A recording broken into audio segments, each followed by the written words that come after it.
everyone, this is Lupe from Bruno Planning. Thank you for joining me here. I wanted to create this quick video for you all who are trying to make decisions on your next Erin Condren planner. If you are interested in more Erin Condren product videos, be sure to subscribe to my channel. My giveaway for reaching 100 subscribers is coming up, so you will definitely want to be notified for that. If you're wondering, this is my Erin Condren Daily Binder pages that I converted to discs. These pages are actually very similar to the Daily Duo pages. I wanted to show you a really quick comparison of both. This is a printout of the new Daily Duo spread, and this is the Erin Condren Daily Binder pages. You still have the hourly on the left and the to-dos on the right with a little bit of space here on the bottom. There's a little bit more space here on the Daily Duo side. There is a little calendar here that's not shown, and that it will be on every Daily Duo layout page. Here you don't have that calendar, it's down here at the bottom. But again, very similar to each other. I have been using this layout for about 2 months now, so that's why I really wanted to share my experience with this layout to help you decide if you want to try the daily layout, whether it's the binder pages or the Daily Duo. So let me flip through mine real quick. I wanted to show you how I really didn't know how to use it right away and how I kind of found my groove with it as I was going along. So I actually started in April. So let me go to April, it's my monthly. And I started on April 8th. And as you can see, it's super bare. I really wasn't sure how I wanted to use it.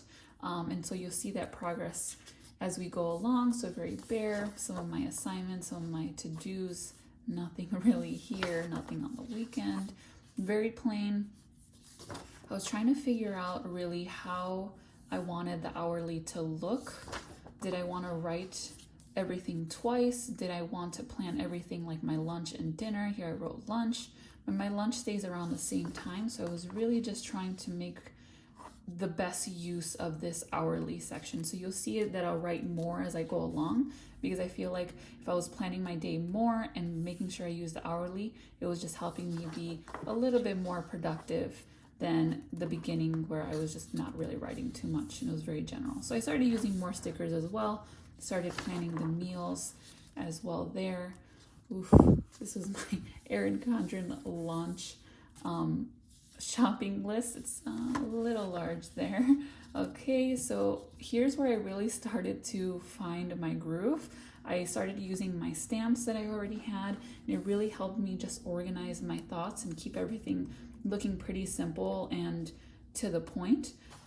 And then I started to use this space a little bit more, just as notes of the day or things that happened that day. And I just covered some personal stuff. You'll see some sticky notes on some of my pages just because there's some stuff I didn't want to share. And my make dashboard is completely empty. I know a lot of people are asking in the Facebook groups, how do you use this, and asking each other kind of their ideas. And I'm looking and I can't find something that works for me just yet. As I go through this, I didn't use it in April as well, and May's over now, so I also didn't use it. I don't feel like I even really missed it, to tell you the truth.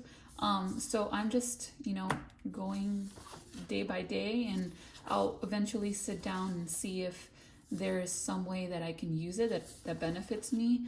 But right now I just can't find that way, and it doesn't seem like it's affecting me very much. So, I'll definitely think about it in the future, but for now, I don't really know how to use it too much. Okay, and then I started to use a little bit more washi as well, because I love the washi and the quotes, so that you'll see a little bit more as I go along. I started doodling here as well. This is a really great space to do that. And if you haven't checked out my video of 15 ways to use these boxes, which, like I mentioned before, you also get with the Daily Duo, definitely check out that video because it might give you some ideas of how to use this space a little bit more, since it is right there given to you and it's a good amount of space to do some stuff like coloring as well, which I did here. And then we get to the end, and again, June dashboard's completely empty. I haven't thought about it again.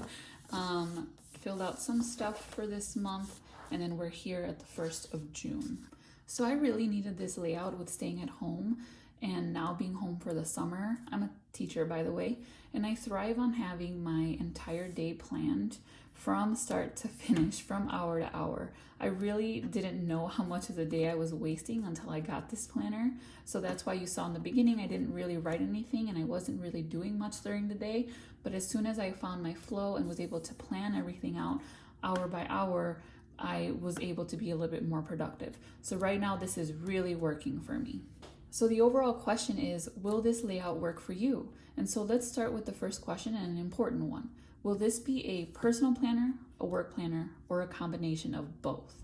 And I ask this because for me, it really started as a bit of both since I was teaching from home, and this layout was perfect for that.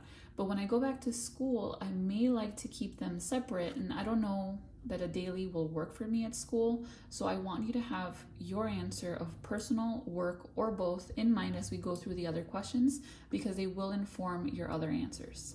Number 2, do you need an hourly layout?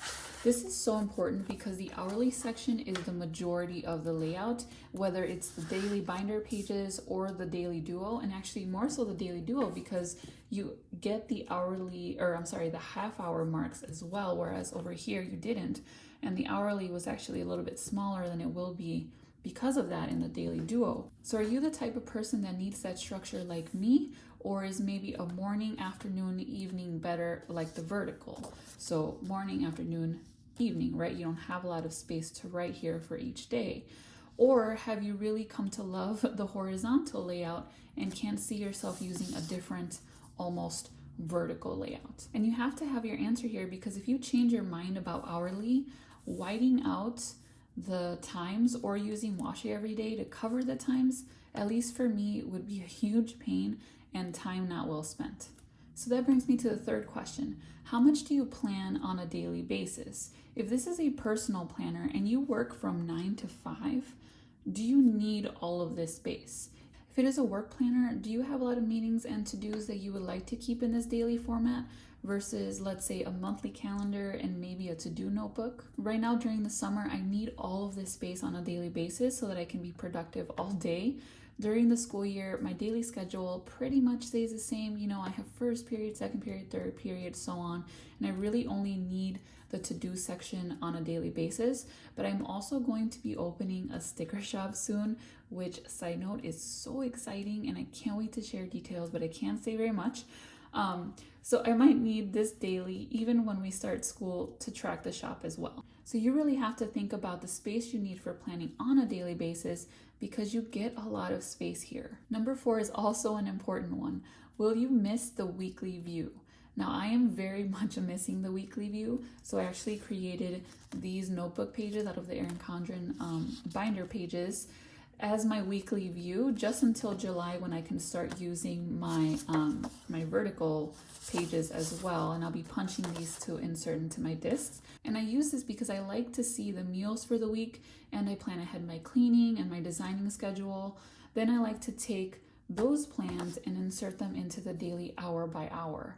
That's my ideal planner.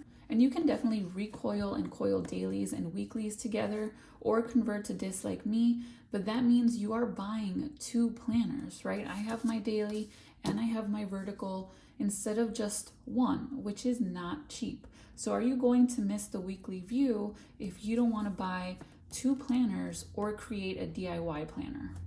Number 5 is a short question. Are you okay with white space? We all have our preferred spreads, and some people don't like seeing white space in their planners. If you don't have a lot going on one day, like me, let me show you maybe one where I didn't have a lot going on. This one was a little bit more blank than usual. Are you okay with the majority of the page being white or blank? Because it is a lot of space to fill compared with the weeklies. Here it's very easy to fill it because you have just this amount of space for one day versus a whole entire page for one day here. And the last question, number 6, are you okay with not having a full year planner in one book? For the Daily Duo, you get 2 books, hence the Duo, of course, 6 months in each. For the Daily Binder, you can also only fit about 6 months worth of pages. So here I have my binder that I don't use, but I will use for storage. You notice that ring is not very big, so it's not going to fit the entire year of daily pages as well. Here right now, I have 3 months on these rings. I could probably fit 4, but I insert a lot of notes pages as I go. But I choose which months to have together, and I can switch them out easily. Whereas the duo, you have a set of 6 months in one book, 6 months in the other. Personally, I don't know how I feel about getting to the 6th month and not having the next one right after it in the same book. So just be aware that you won't be able to carry the entire year with you when using the daily pages, and be sure that's something that works for you. So those are just a few questions to ask yourself before deciding on the daily layout. These planners are high quality, so they are not cheap. I personally can't go out and buy all the planners just to try them out. So I think it's so important to really think about your day and take one of your regular days, mock it up like this in the daily format, and see if you like it. You can also join a Facebook group to get more ideas, follow me and others on Instagram, or watch some of my Plan With Me videos so you can get an idea of how you may want to use it or if it will work for you. I will link my Plan With Me playlist below if you are interested, and if you do want to see more of how I use this daily layout, don't forget to like and subscribe. I also will be sharing how I use the Erin Condren Teacher Planner soon, and how I use my weeklies with my dailies as well. I would like to know if you are thinking of the Daily Duo or Binder, or if you already purchased. So feel free to comment below with those thoughts or any questions you might have for me, and thanks so much for watching.